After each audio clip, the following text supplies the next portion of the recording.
Seems like we all have a complaint about our cell phone companies. Not enough choice, contracts that are too long, charges that are too high. Well, a group of 35 major Canadian digital entrepreneurs are calling on Industry Minister James Moore to do something about it. They say Canadians pay some of the highest costs for some of the worst cell service in the world. And joining us now is Phillip Djwa. He's the founder of Agentic Digital Media and a certified internet marketing specialist. What are you planning to do to fix this? Well, you know, our request really to Industry Minister Moore is to kind of continue the good work that they've started, which is really to say that the existing cell phone landscape is broken. We know that we pay a lot of money for the service here that we could get in other countries for a lot less, and that just doesn't make sense to us. But the big three, TELUS, Rogers and Bell, will refute that. Oh, hang on. Let me just read this. I apologize. The statement from James Moore. We appreciate receiving the submissions of groups that share our position of ensuring Canadians have more choice in our wireless industry. That doesn't say much, does it? Well, like I said, it's a beginning step, you know, and so we're really hoping that he's going to take it a little bit further. And really, for us, what that really means is opening up the network. So what we see right now is that the big three own 96% of the market. That's a huge amount. And obviously, they're making a lot of money from Canadians in terms of, you know, the revenue that they get from every month. When the cell phone bill comes to my business, it's like, oh, okay, I know that I am paying a lot for this.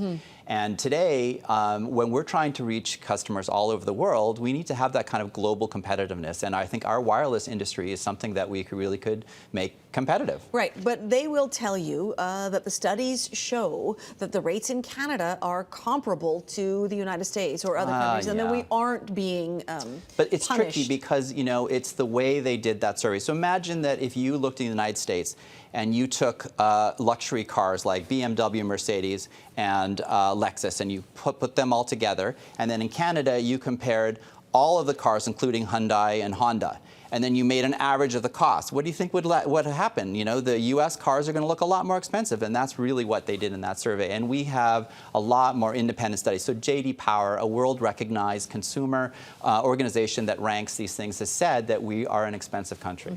Well, and if you've ever been traveling to third world countries and you see every other person on a cell phone, you know they're not paying what we're paying. Right. There's no way. Yeah, that's an excellent They point. don't live at our salary range, our lifestyles. Now, Verizon decided not to enter the market.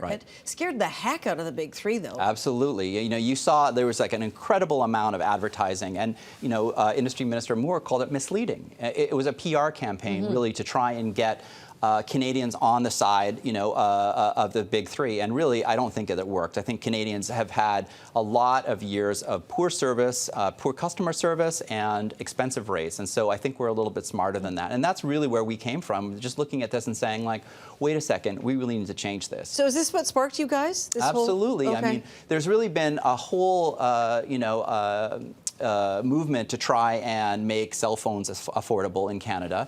OpenMedia has been working very hard, and that's an organization that looks to try and you know, speak for Canadians and actually look at the market in a lot more complicated ways that I can't. So I really appreciate that, and I think that at the end of the day, for me, I want to get the message out to Minister Moore and the big three that we just don't want to take this anymore. We need a more competitive landscape. So if Verizon had chosen to come into Canada, would we be better off for it as consumers? Well, I think as consumers, we would have lower prices. I mean, that's really the you know, effect. And it doesn't have to be a big company. Like, what we're really seeing is that the spectrum auction is going to allow new entrants into the marketplace. Okay, and explain that. What's the spectrum auction? So basically, there's an auction that's coming up, and one of the things that's not well known is that the kind of airways, if you will, for our cell phones are regulated by, you know, the government of Canada. They were given to the large telcos in the beginning. It was basically a gift in order to spur innovation. Right, which they don't talk about. They don't talk about Didn't that. mention that in their ad campaign. No, they don't mention that in their ad campaign. And now they're trying to kind of reverse the tables and say, no, no, no, everyone has to pay. And in fact, it really should be us that, you know, can look after these things for you. But really, it's not the case. And then are there new airwaves available because television's gone digital? And not analog? Yeah, and I think one of the important things to remember is that what we're actually asking for is for them to open up their networks that are already existing. So there are really innovative providers. And I think this is the thing. We're struggling just to get to on par with the United States or the United Kingdom. That, for example, in the United Kingdom, they've opened up their network. So that means that they have to share. right? Which I think is a very uniquely Canadian thing, and we should be encouraging this, right? So let's have them share, right? And in sharing, what that really means is that providers like, for example, Ting in Toronto. They're incredibly innovative, and they are giving, what I think is pretty revolutionary, which is that, if you can pay for what you use. So, if you use 50 minutes this month or 100 minutes next month, whatever it is, you pay for that. Kind of like everything else that we buy. Pretty much, and they're not allowed to operate here, and I think that's not right. Okay, so you're working on the industry minister. How else are you trying to change the landscape? Well, I think the big issue has been also the CRTCs. So, really, we've been, through Open Media, really trying to get the CRTC to see from Canadians' perspective. And I think that's been working. There's been some changes around that have been happening.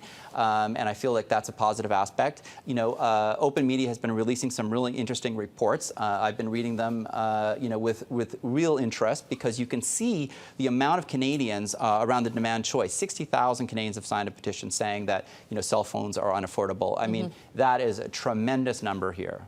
Right. Hard to convince people, though, because everybody and their kid has one. So absolutely. We're all managing somehow. Right. Okay. Yeah. Thanks for joining us. Thank you. Djwa. Still ahead, supervised shooting up. Is it time for prescribed heroin for some addicts? Unfiltered continues in a moment.